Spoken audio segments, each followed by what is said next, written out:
કોઈ પણ lady pregnant બને એટલે બધા ડે 1 થી સલાહ આપવા માંડે, દૂધ પીજે. તો ખરેખર શું આ દૂધ જરૂરી છે? શું ફાયદાઓ છે દૂધ પીવાના પ્રેગ્નન્સીમાં? ચાલો આજે આપણે જાણીએ. પહેલી વસ્તુ તો દૂધમાં ઘણા બધા પોષક તત્વો રહેલા છે, જેમ કે calcium, vitamin D, protein, vitamin B, phosphorus અને અન્ય પણ ઘણા બધા મિનરલ્સ રહેલા છે.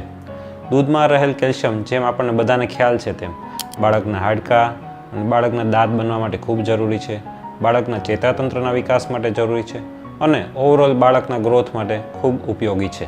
જો માતા પ્રેગ્નન્સી દરમિયાન દૂધ પૂરતા પ્રમાણમાં નથી લેતી તો માતા અને બાળક બંનેમાં કેલ્શિયમની ઉણપ સર્જાવાની શક્યતા છે, જેથી બાળક અને માતાના દાંત અને હાડકાના ગ્રોથ ઉપર અસર થઈ શકે છે અને માતાને ભવિષ્યની લાઈફમાં હાડકાં પોલા થઈ શકે છે, જેને આપણે ઓસ્ટિયોપોરોસિસ કહે છે. આમ પ્રેગ્નન્સી દરમિયાન મિલ્ક પીવાના ઘણા બધા ફાયદાઓ છે, પરંતુ હું એ પણ સમજું છું કે ઘણી માતાઓને દૂધની એલર્જી હોય છે અથવા તો ફાવતું નથી, કાં તો બાળપણથી ક્યારે પીધેલ નથી.